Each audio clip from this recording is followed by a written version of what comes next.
ठीक है। तो ब्रह्मा ने कर्दम ऋषि को प्राप्त किया। अब कर्दम ऋषि जैसे ही थोड़े बड़े हुए तो ब्रह्मा ने कहा कि पुत्र विवाह करना। कर्दम ऋषि ने कहा कि हम विवाह नहीं करेंगे, हम तो संन्यास धारण कर रहे हैं और हम तो भगवान का भजन करेंगे। ब्रह्मा ने समझाया कि देखो संन्यास इतना साधारण नहीं है, मन की स्थिरता बहुत बड़ी होती है। मन स्थिर इतने जल्दी नहीं होता महाराज, क्योंकि आज तो आवेग है, आज क्रोध है, आज मन के दूसरे भाव है, तो कह दिया कि हम ऐसा नहीं कर सकते। बहुत समझाया ब्रह्मा ने, नहीं माने महाराज। वन में पहुंच गए, तपस्या करने लगे तो 10,000 वर्षों तक तपस्या की। एक बार तपस्या करने के लिए जैसे ही बैठ रहे थे ना महाराज, तो जंगल में थे। जंगल में जैसे ही देखा महाराज कि देखो सबके अपने अपने घर हैं, परिवार है, परिवार में रहते तो कितना अच्छा लगता होगा इन्हें। ऐसा विचार करके कर्दम ऋषि के मन में भाव आया कि हमारा विवाह होगा तो हमारे भी बाल बच्चे होंगे, हमारा भी परिवार होगा, तो हमें कितना आनंद मिलेगा। उस समय जब ब्रह्मा ने समझाया तो समझ में नहीं आया। आज 10,000 वर्ष बाद तपस्या करने के बाद भी ये भाव आया कि हमारा विवाह हो जाना चाहिए। महाराज नेत्र बंद करके सरस्वती नदी के किनारे समाधि लगा लेते हैं कर्दम ऋषि। काय के लिए? कि हमारा विवाह हो जाए। विवाह करवाने के लिए कर्दम ऋषि तपस्या करने लग जाते हैं। समय निकलता गया, भगवान श्री हरि विष्णु प्रकट हो जाते हैं। कहा पुत्र कर्दम, हम तुम्हारी तपस्या से बड़े प्रसन्न हैं, बताओ क्या चाहिए तुमको। तो कर्दम ऋषि ने कहा कि प्रभु अब कुछ नहीं चाहिए, आपके दर्शन हो गए, अब कुछ नहीं चाहिए। तो ठाकुर जी तो प्रभु जहां तक सब विनय जनाए, भगवान तो अंतर्यामी सब जानते। का कर्दम, तुमने तो किसी और भाव से तपस्या की थी ना। तो कहा प्रभु भाव कोई भी रहा हो, लेकिन अब तो आपके दर्शन हो गए, अब कुछ नहीं।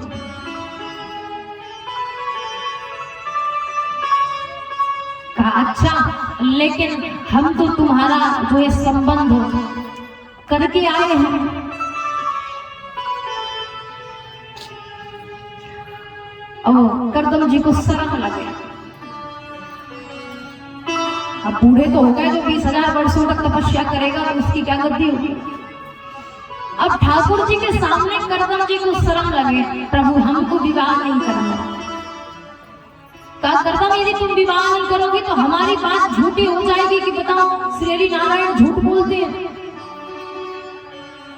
अब हम तो तुम्हारी सगाई करके आए हैं और तुम कहते हो कि अब मन नहीं है, तो बताओ हम वहां जाकर क्या बोलेंगे।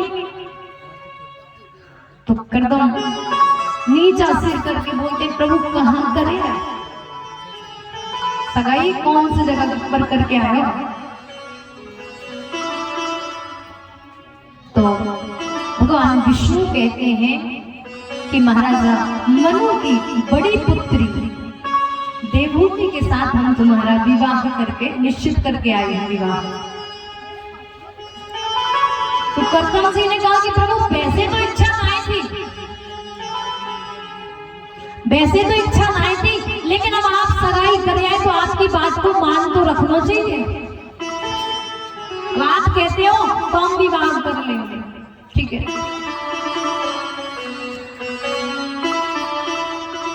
महाराजा मनु जो एक छत्र राजा थे उस समय, उनकी बड़ी पुत्री देवहूति के साथ महर्षि कर्दम का विवाह होता है।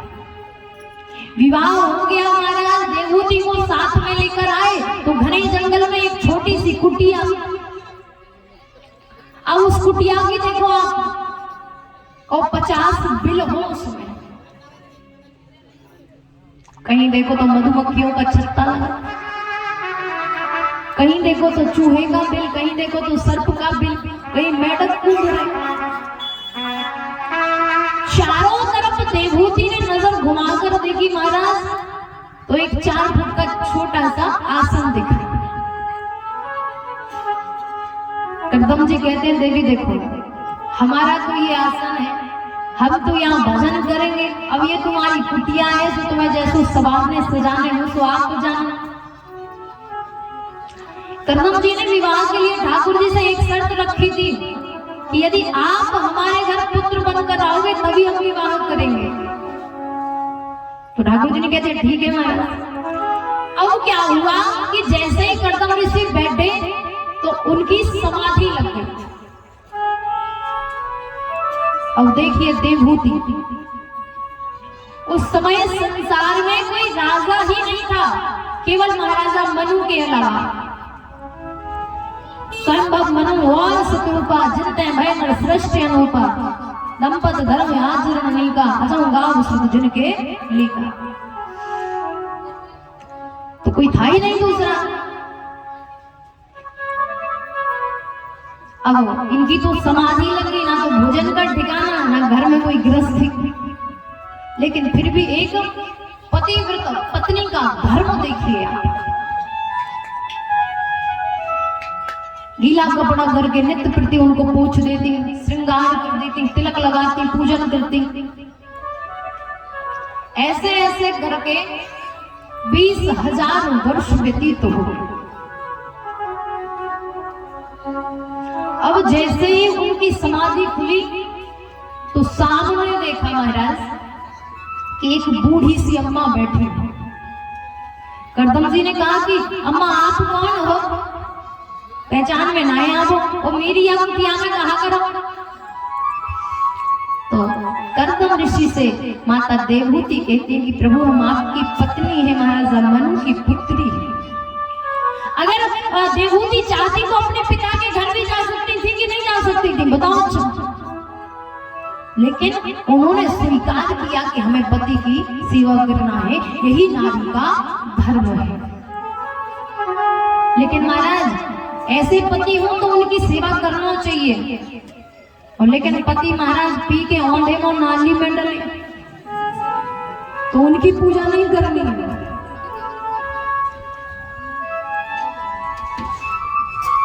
तो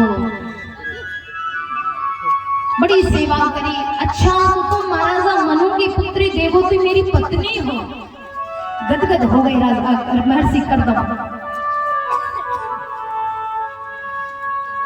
हाथ पकड़ा, जैसे ही सरोवर में गोता लगाया महाराज, तो ये 14 के और ये 16 जैसे हष्ट पुष्ट तन भय स्वाय।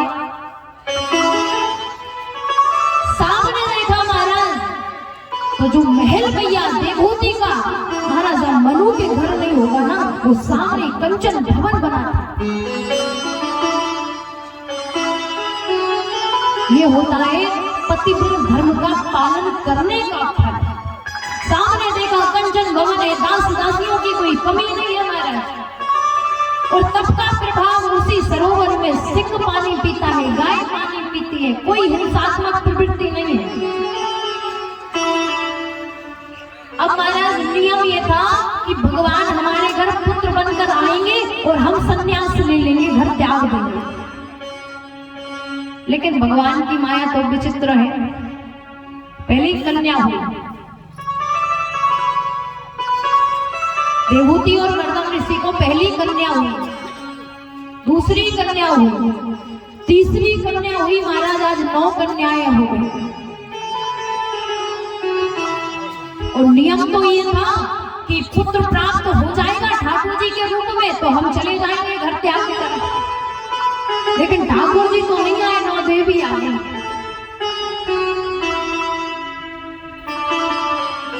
तो पहली पुत्री कला का विवाह मरीचि के साथ, अंगिरा का विवाह श्रद्धा के साथ, अरुंधति का विवाह वशिष्ठ के साथ, अनुसुईया का विवाह अत्रि के साथ, हभूर्वी का विवाह पुलस्त के साथ, और ख्याति का विवाह भृगु के साथ, और शांति का, अथर्वा के साथ, पुलह का गति के साथ इस प्रकार 9 कन्याओं का विवाह 9 ऋषियों के साथ हुआ, लेकिन पुत्र ना हुआ।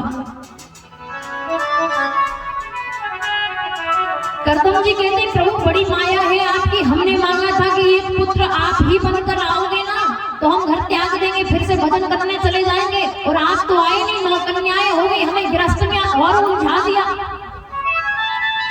क्या करो? तो धीरे धीरे भगवान मैया देवहूति के गर्भ में प्रवेश करते और कपिल भगवान के रूप में प्रकट हो जाते। बोलिए कपिल भगवान की, बोलिए कपिल भगवान की।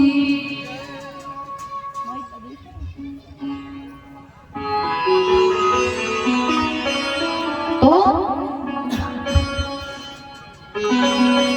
कपिल भगवान प्रकट होते हैं, कर्दम जी घर छोड़कर चले जाते हैं तपस्या करने वन में। अब मैया देवहूति ठाकुर जी का स्नान कराती हैं, सुंदर चौक पूरती हैं, पाटा रखती हैं और कपिल भगवान को बिठाती हैं। कहा मैया हमको पता है कि हम आपके लाला हैं और आप हमारी पूजा काहे को करो? तो देवहूति जी कहती है ये तो सब जानते हैं कि तुम लाला हो, लेकिन ये हम जानते हैं कि तुम भगवान हो। पाटे पर बिठाया, तिलक लगाया भगवान। प्रभु को प्राप्त करने का कोई सरल सा उपाय बताओ। तो भगवान कपिल अपनी मैया को सुंदर सा उपदेश देते हैं कि जीव ज्यादा कुछ ना कर पाए तो मानसिक पूजा कर ले। मानसिक पूजा कैसी महाराज? कपिल भगवान मैया देवहूति को बताते हैं कि एक समय की बात है, एक सेठ जी थे और सेठ जी तो वैसे ही कंजूस होते हैं, कौन सी भी कथा सुन लियो सेठ कंजूस ही मिले, है कि नहीं? तो बड़े कंजूस प्रवृत्ति के थे। सबने कहा कि तुम कैसे हो, दान नहीं करते हो, तुम्हारा बुढ़ापा आ गया, क्या करोगे इतने धन का, है दान तो करो थोड़ा बहुत। तो उसके मन में आया कि चलो आज दान कर ही देते हैं, सब रोकते टोकते रहते हैं। पुराने के समय में सिक्के चलते थे, चांदी के सिक्के। सेठ जी ने अपना संदूक खोला, एक सिक्का उठाया और हाथ में ले लिया। जैसे ही मुट्ठी बंद करी और पास में था हनुमान जी का मंदिर पहुंच गए। अब हुआ ये कि वहां भीड़ लगेगी महाराज, तो ये भी लाइन में लग गए। अब लाइन में लगे, जब नंबर आए तब दर्शन करें तो दक्षिणा चढ़ाओ। देखा होगा कि हाथ में यदि हम सिक्का ले लें तो पसीना आता है ना, पसीज जाता है, पानी जैसा हो जाता है। अब बहुत देर लग गई दर्शन करने में, पहुंचते पहुंचते में सब हाथ में पानी सा आ गया। भगवान के सामने पहुंचे थे, जैसे ही अपनी मुट्ठी खोल कर देखी सिक्का गीला, तो विचार करने लगे कि देखो ये सिक्का भी रो रहा है, ये भी हमको छोड़कर जाना नहीं चाहता। वापस आ गए। अरे जब तुम जाना ही नहीं चाहते तो काय को दे दे। वैसे ही लौट आए घर पे। बीच में कोई महात्मा मिले, बोले महाराज ऐसी भक्ति बताओ कि कुछ लगे मिल गए ना और भगवान मिल जाओ। तो उन्होंने कहा बिल्कुल हम बता सकते हैं। बोले बताओ। बोले तुम्हें मानसिक पूजा करनी है। मानसिक पूजा माने मन से पूजा। कैसी? आप घर में विश्राम कर रहे हो, सोते हैं, विचार करो कि हम ब्रह्म वेला में जाग गए हैं, हमने ठाकुर जी को जगाया, स्नान कराया, वस्त्र पहनाए, तिलक लगाया, माल्यार्पण किया और कटोरे में दूध रखा, उसमें थोड़ी सी शक्कर मिलाई और ठाकुर जी को प्रसाद दिया। यही तुम्हें नित्य प्रति करना है, यही तुम्हारी मानसिक पूजा होगी। सेठ जी तो बड़े प्रसन्न के कुछ लग नहीं रहा और पूजा भी हो रही। अब नियम बनाया, आज सेठ जी जगे 5 बजे।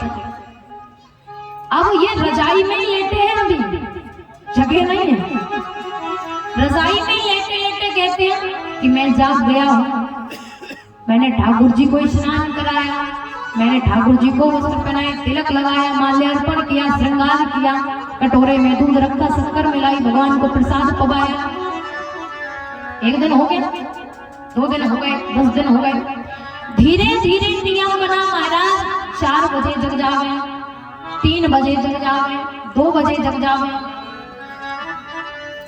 मैं जाग गया, स्नान कर लिए, ठाकुर जी को स्नान कराया, तिलक चंदन लगाया, वस्त्र पहनाए, माल्यार्पण किया, दूध में चीनी मिलाई, शक्कर मिलाई, प्रसाद पवाया। सेठ जी का नियम बना कि अब तो रात रात भर मानसिक पूजा चलती है, रात रात भर मानसिक पूजा करते। मैं जाग गया, भगवान की सेवा कर रहा हूं। एक दिन जैसे ही सोच रहे थे मन में कि मैं जाग गया हूं, भगवान को स्नान कराया, तिलक चंदन लगाया, वस्त्र पहनाए, माल्यार्पण किया और कटोरे में दूध रखा, तो आज जो शक्कर थी वो ज्यादा डल गई। उसने विचार किया कि गर्म दूध है, अभी जो चीनी है, जो शक्कर है, वो दूध में घुली नहीं होगी।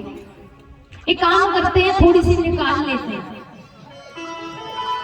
अभी दूध में चीनी घुली नहीं होगी, थोड़ी सी निकाल लेते हैं, कल के लिए हो जाएगी। अब देखो, ना तो चीनी है और ना ही दूध है, केवल मानसिक पूजा है। तो जैसे ही विचार आया कि घुली नहीं होगी, थोड़ी सी निकाल लेते हैं, जैसे ही कटोरे में हाथ डालना चाहूं, ठाकुर जी प्रकट हो गए, हाथ पकड़ के, क्या कर रहे हो? बोले कल के लिए हो जाती चीनी। बोले कहाँ है चीनी, कहाँ है दूध? अगर तुम मन से ही चढ़ा रहे थे, तुम्हारा तो कुछ लग नहीं रहा था, अगर ज्यादा डल भी गई तो तुम्हें क्या परेशानी? महाराज, अगर हमें ऐसा पता होता कि ज्यादा चीनी शक्कर डालने से तुम प्रकट हो जाते तो पहले ही कटोरा ना भर देते। इतना सुंदर उपदेश कपिल भगवान ने अपनी मैया को दिया। आज जो मैया देवहूति है ना, उनका सारा शरीर पिघलता जा रहा है, सारा शरीर पिघलता जा रहा है, और पिघलता हुआ शरीर मानसिक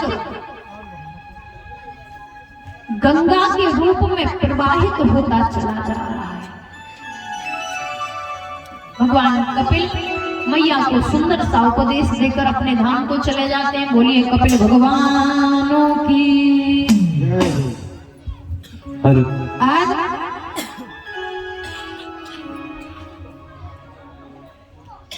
क्योंकि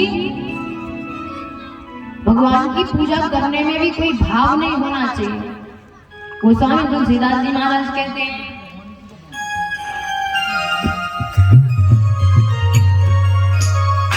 कैसा मेला लगाया तूने श्याम,